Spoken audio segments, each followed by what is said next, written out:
Praise the Lord. உங்கள் வாழ்க்கையில் அநேக பிரச்சனைகள் மனுஷங்க மூலமாக இல்லை வேலை நிமித்தம் இல்லை அநேக பிரச்சனை உங்களை சூழ்ந்து கொள்கிறப்பெல்லாம் இயேசப்பாவை துதிக்கிறது, அவரை ஆராதிப்பதை, வேதம் வாசிப்பதை மட்டும் விட்டு விடாதீங்க.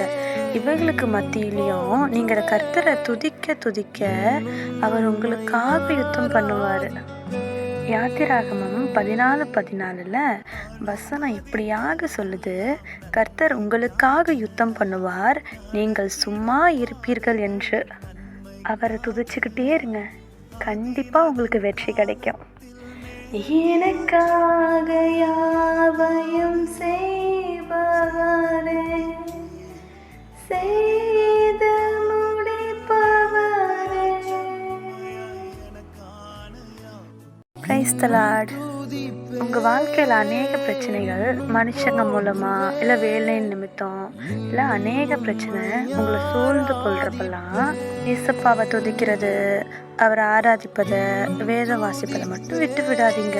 இவைகளுக்கு மத்தியிலையும் நீங்கள் கர்த்தரை துதிக்க துதிக்க அவர் உங்களுக்காக யுத்தம் பண்ணுவார்.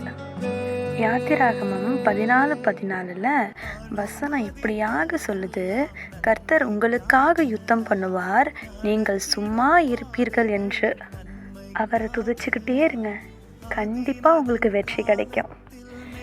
எனக்காக யாவையும் செய்பவரே, செய்து முடிப்பவரே.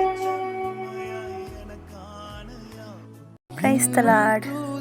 உங்கள் வாழ்க்கையில் அநேக பிரச்சனைகள் மனுஷங்க மூலமாக இல்லை வேலை நிமித்தம் இல்லை அநேக பிரச்சனை உங்களை சூழ்ந்து கொள்கிறப்பெல்லாம் இயேசப்பாவை துதிக்கிறது, அவரை ஆராதிப்பதை, வேதம் வாசிப்பதை மட்டும் விட்டு விடாதீங்க. இவைகளுக்கு மத்தியிலையும் நீங்கள் கர்த்தரை துதிக்க துதிக்க அவர் உங்களுக்காக யுத்தம் பண்ணுவார். யாத்திராகமம் 14:14 வசனம் இப்படியாக சொல்லுது, கர்த்தர் உங்களுக்காக யுத்தம் பண்ணுவார், நீங்கள் சும்மா இருப்பீர்கள் என்று. அவரை துதிச்சுக்கிட்டே இருங்க, கண்டிப்பாக உங்களுக்கு வெற்றி கிடைக்கும். எனக்காக யாவையும் செய்